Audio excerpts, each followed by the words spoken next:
படத்தோட ஸ்டார்ட்டிங்கில் ரோசின்ற பொண்ணை காட்டுறாங்க. அவள் லவ் பண்ணுற பையனுக்கு இங்கே வேற ஒருத்தங்க கூட கல்யாணம் நடக்கவும், இவன் அங்கேயே லவ்வர் கல்யாணம் எல்லாம் பார்த்துட்டு ஆளை அதிர்ச்சியில் அப்படியே பேச்சு மூச்சா இல்லாமல் உட்காந்துருப்பான். அப்போ ஃப்ரெண்டுக்காரி எழுப்புன அப்புறம் தாங்க ஐயோ அப்படின்ட்டு ரோசி தான் கல்யாண மாப்பிள்ளைக்காக இவ ஒரு ஃப்ரெண்டாக கிளாஸை டோஸ்ட் பண்ணி கல்யாணத்துக்கு வந்திருக்கவங்கள்ட்டெல்லாம் பேச்ச போடுவா. அங்கே படம் இப்போ 12 இயர்ஸ் பேக்குக்கு போகுதுங்க. ரோசியோட 18வது வயசில் காட்டுறாங்க. மொத ரோசியும் அலெக்ஸும் பார்ட்டியில் செக்க குடி குடிச்சுப்புட்டு ஆடிக்கிடி கடைசியாக இவங்க அங்கேயே ஒன்றா கிஸ் பண்ணிக்கிட்டு ஒன்று சேர்ற மாதிரி அப்படியே இன்டிமேட்டாக கிஸ் பண்ண போக, அப்பொன்று ரோசி ஸ்டூல்லேருந்து கால் ஸ்லிப் ஆகி ஆள் பார்ட்டிலேயே இப்படி ஒன்று சேர்ற கட்டத்தில் போய் ஆள் கால் தடுக்கி விட்டு மயக்கமாக்கிடுறா. அங்கே படத்தோட பேரை காட்டுறாங்க. லவ் ரோசின்னு 2014 வெளிவந்த ஒரு ராம்காம் மூவிங்க. பொண்ணு பசங்க ஃப்ரெண்ட்ஷிப்பு, அந்த பாய் கேர்ள் ஃப்ரெண்ட்ஷிப்புன்றது உண்மையிலேயே அது எப்படி இருக்குன்றத ரொம்பவே அழகாக எக்ஸ்போஸ் பண்ணி காட்டியிருப்பாங்க. பையன் பேர் அலெக்ஸுங்க. அலெக்ஸ் மற்றும் ரோசி இவங்க ரெண்டு பேரும் சின்ன வயசுலேருந்தே சிறுசுலேருந்தே ஒன்றா தான் அந்த சைல்டுஹுட் ஃப்ரெண்ட்ஷிப் மாதிரியே வளர்ந்துருக்காங்க. இங்கிலாந்து நாட்டிலலாம் இப்படி தாங்க பாய்ஸ் கேர்ள்ஸ் ஃப்ரெண்ட்ஷிப்லாம் ரொம்பவே கேஷுவலான விஷயம் போல். எப்படின்னா சிறு வயசுலேருந்தே வீட்டிலையே பெற்றவங்க பொண்ணும் பையனும் வீட்டிலையே தனியாக பேசிக்க ப்ரைவசி எல்லாம் கொடுக்குறாப்புல ஒன்றா ஒரே ரூமில் தனியாக இருந்தாலும் விட்டுறாங்க. இவங்க வீடு பக்கத்துலேயே தாங்க, வாக்கபிள் டிஸ்டன்ஸ்லேயே தான் இருக்குது. ஸ்கூல் படித்ததெல்லாம் கூட ஒரே ஸ்கூலில் தாங்க. ஆல்மோஸ்ட் ஃபஸ்ட் ஸ்டாண்டர்ட்லேருந்து 12th வரைக்கும் ஒரே ஸ்கூலில் தான் படிச்சிருக்காங்க. என்னவோ அதனாலேயே அலெக்ஸும் ரோசியும் ரொம்பவே அட்டாச்சாக இருந்திருக்காங்க. எப்படின்னா ரோசி எதனா பேசணும்னா இல்லைன்னா ஹெல்ப்புன்னா அலெக்ஸை தான் கூப்பிடுறா. இங்கிட்டு அலெக்ஸுங்க அவனும் வாழ்க்கையில் நடக்கிற விஷயத்தெல்லாம் ஷேர் பண்ணக்கூடிய ஒரு ஃப்ரெண்டாக இவளை தான் தேடிட்டு வர்றான். ஆட்கள் இப்போது ஹை ஸ்கூல் அந்த 12th முடிக்கக்கூடிய ஸ்டேஜில் இருக்காங்கங்க. இவங்க ரெண்டு பேரும் ஃப்ரெண்ட்ஸாக தான் இருக்காங்க இல்லையா. அதுக்குன்னு லவ் பண்ணுறதுக்கு அந்த ரொமான்டிக் ரிலேஷன்ஷிப் வச்சுக்கிறதுக்கு வேற ஒரு ஆள் பேரலாக ரெண்டு பேரும் காதலிக்க பார்த்து வச்சுக்கிறாங்க. அதுலேயும் ரோசிங்க இவ தாங்க அலெக்ஸை இந்த பொண்ணு இந்த பெத்தனின்ற பொண்ணோட ஜாயிண்ட் அடித்து விட்டுருப்பா. போகிறதுனா போ எனக்கு ஒன்றும் பிரச்சனை இல்லை அப்படின்னவும் அவனும் போய் பேசி கீசி லவ்வே ஆயிடுச்சு. லவ் வீரியம் கூடி அது செக்ஸு கிக்ஸுன்னு இறங்கிட்டாங்க. இவங்க கிளாஸில் பேசிக்கிறப்போ இவன் கிளாஸில் இருக்கப்பவே அப்படியே சிஸ்டம் மூலமாகவே அலெக்ஸு ரோசிட்ட அப்படியே சொல்லுவான், ஏய் கண்ணி கழிஞ்சிட்டேன்டி விர்ஜின்னு இல்லையேடி இனிமே அப்படின்னு. அவளுக்கு அங்கேயே அப்படியே மூஞ்சி தொங்கி போயிடும்.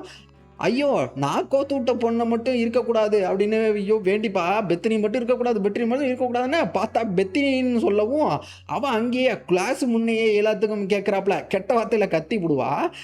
வாத்தியார் அப்படியே வெளில போமான்ருவார். அலெக்ஸ் இல்லை சார் எல்லாம் நான் தான் சார் காரணம் அப்படின்னா எனக்கும் தெரியும்ப்பா அப்படின்ட்டு ஐயா பேசுனதெல்லாம் அப்படியே ப்ரொஜெக்டரில் போட்டு காட்டவும் பசங்கள்லாம் இவன் விர்ஜினிட்டி போனதை பார்த்து அப்படியே சிரிப்பாங்க. எப்படின்னா இந்த ரோசி இவன் மனசுக்குள்ளேயே ஐயே இந்த பெத்னின்றவ போய் நம்ம அலெக்ஸுக்கு அவன் மடிகிறது அவெல்லாம் உஷாராக மாட்டா அப்படின்னு மெதப்பிலேயே பேசுறதுனா பேசு அப்படின்னு சொல்லியிருப்பான். ஆனால் இப்படி இவங்க செக்ஸ் வரைக்கும் போயிட்டாங்கன்னவும் அவளுக்கு இது பயங்கர டிசப்பாயிண்டிங்கா. ஐயோ நானே என் ஆளை இன்னொருத்தியோட கோத்து விட்டுட்டேனே, நம்மளே இப்படி மாமா வேலையை பார்த்துட்டேனேன்றாப்ல போச்சே வடை போச்சேன்றாப்ல ஆகி போயிருக்கும். ரோசிக்கு அலெக்ஸை தாங்க பிடிச்சிருக்குது, இவனுக்கும் ரோசியை தான் ரொம்பவே பிடிச்சிருக்குது. இருந்தும் இது ஃப்ரெண்ட்ஷிப் தானா இல்லை அதுக்கும் மேலேயான்னு ரெண்டு பேர்த்துக்கும் ஒரு குழப்பத்திலேயே வேறு ஆட்களோட லவ் ரிலேஷன்ஷிப்பில் அப்படியே பேரலாக இறங்குவாங்க. ரோசிங்க இவ இந்த 6 பேக்ஸ் உள்ளவனை அவனும் பார்க்க சும்மா சொல்லக்கூடாது, ஆள் செம்ம சாமிங்காக இருப்பான். ஸ்கூல் பார்ட்டி நடக்கிறப்போ அங்கே இவங்க ரெண்டு பேரும் வேறு கப்பல்ஸோட அப்படியே பக்கத்தில் ஒன்றா ஆட ரோசி இவ அலெக்ஸை அப்படியே எங்கே இருக்கான் அப்படின்னு பார்த்தாப்லையே ஐயோ ஒன்று சேர்ந்துருவாங்களோ அப்படின்னு ஜெல்லஸ்லேயே இவன் கூட நின்றுக்கிட்டு டான்ஸ் ஆடிக்கிட்டு இருப்பா. இவனும் அதே மாதிரி தாங்க ரோசியை பார்த்துக்கிட்டே அதான் ஆடுவான். ஒரு கட்டத்தில் அலெக்ஸ் இவன் இந்த பெத்னின்றவளோட ஆள் நல்லா பயங்கர ஹாப்பியாக அப்படியே எந்தூஸ்டிக்காக டான்ஸ் ஆடவும் அவனுக்கு அங்கேயே அப்படியே மூஞ்சி செத்து போயிடும். ஆள் இந்த கடுப்பில் சரி இறா நானும் உன்ன மாதிரியே செக்ஸ் வச்சுக்கிறேன்ட்டு பாரு அப்படின்ட்டு இவனோட போய் தனியாக ஆள் செக்ஸ் வச்சுக்க போக பார்த்தா அந்த பையன் ரோசியை அந்த அளவுக்கு செக்ஷுவலாக சாட்டிஸ்ஃபை பண்ணாத மாதிரி ஒரு மாதிரி கிடப்பா. இங்கிட்டு பார்ட்டியில் அலெக்ஸுங்க இவளும் பெத்னின்றவளோட சும்மா ரோசி முன்ன ஜாலியாக இருக்க மாதிரி காட்டியிருப்பான் போல் இருக்குது. ஆனால் உண்மையிலே இவனுக்கு ரோசியை தாங்க பிடிச்சிருக்குது.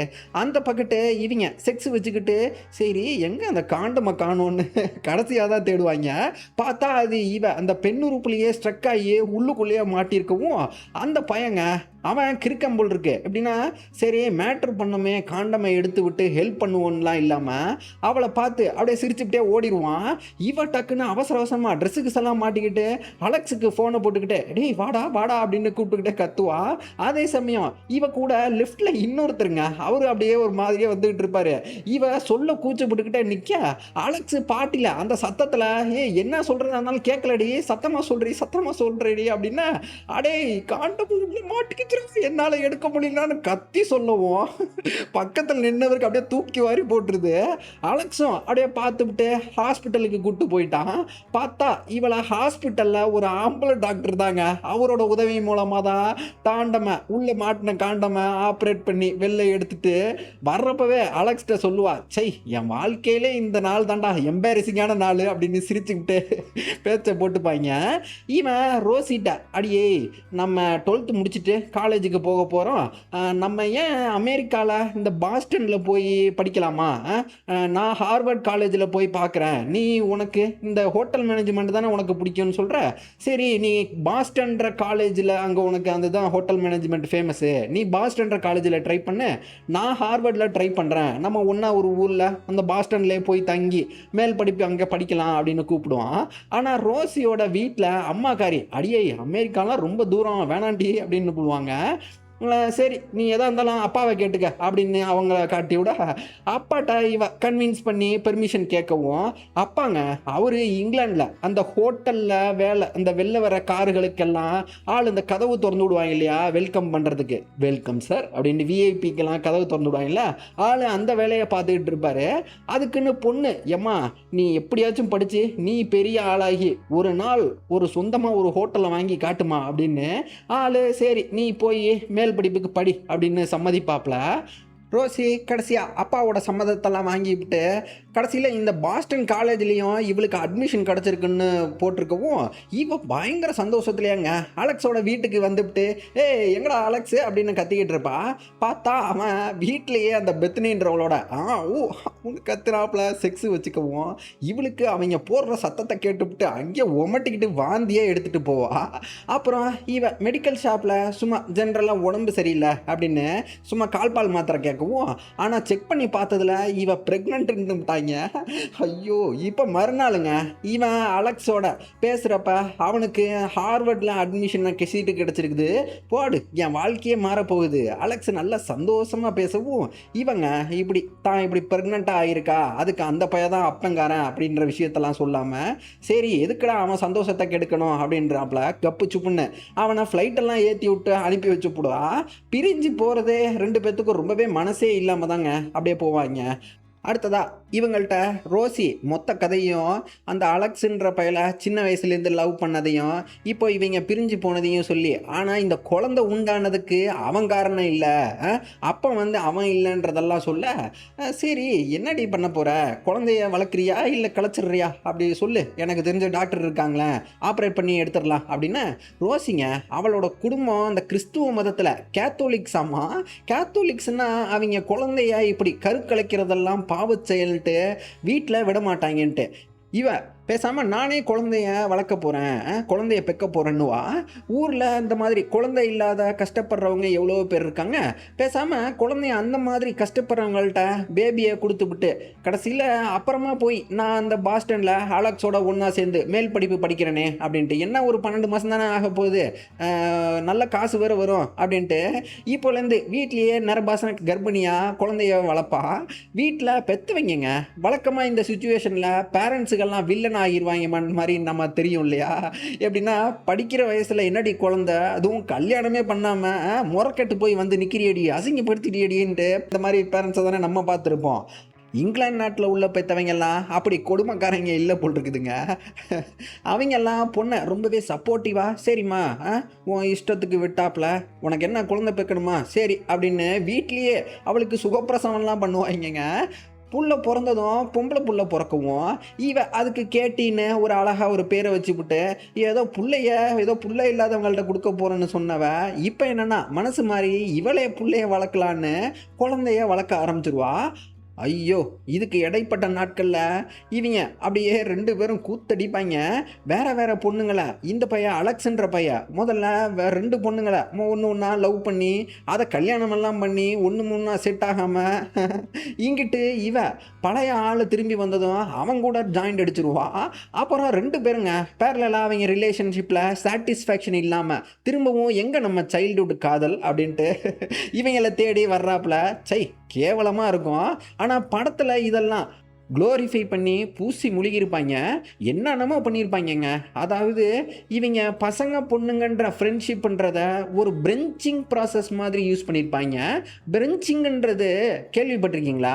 லவ் ரிலேஷன்ஷிப்லாம் இப்போல்லாம் இது காமன் டேர்மாகவே நடக்குது. அதுவும் இந்த மாடர்ன் ரிலேஷன்ஷிப்லாம் இப்போ அப்படி தாங்க போய்கிட்டு இருக்குது.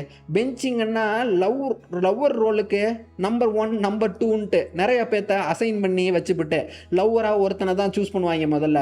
பட் பின்னால் நிறைய பேத்துக்கு ஹோப்பு கொடுத்து அப்படியே ஃப்ரெண்ட்ஷிப்ன்ற பேரில் அப்படியே பேக்கப் ஆப்ஷன் மாதிரி வச்சுப்பாங்க. ஒரு சேஃப் ஆப்ஷன் மாதிரி வச்சுப்பாங்க. இது சரியாக வரலையா, சரி ஃபெயில் ஆயிருச்சா, சரி வா நீ போ அப்படின்றாப்ல.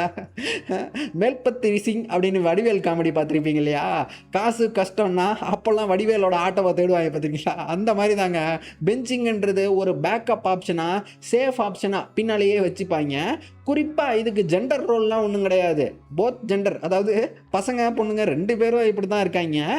நம்ம படத்துலையும் இந்த அலெக்ஸ் மற்றும் ரோசி இவங்க 2 பேரும் அதே தாங்க.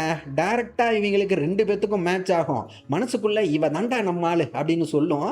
இருந்தும் சரி உன்னை விட பெட்டரான ஆப்ஷன் வருதா அப்படின்னு பார்த்துட்டு அப்படி பெட்டர் ஆப்ஷன் வந்தால் போய்க்கிறேன், அப்படி இல்லைன்னா சேஃப் ஆப்ஷனான உன்ட்டையே நான் திரும்பி வந்துடுறேன்றாப்புல 2 பேரும் பேரலாக போட்டு ரிலேஷன்ஷிப்பை அப்படி காம்ப்ளிகேட் பண்ணிக்கிட்டு இவங்களோட டாக்ஸிக்கான இந்த விளையாட்டில் பலியாடா அவன் அங்கிட்டு 2 பொண்ணுங்களை கல்யாணம் பண்ணிட்டு இவள்கிட்ட திரும்ப வருவான்.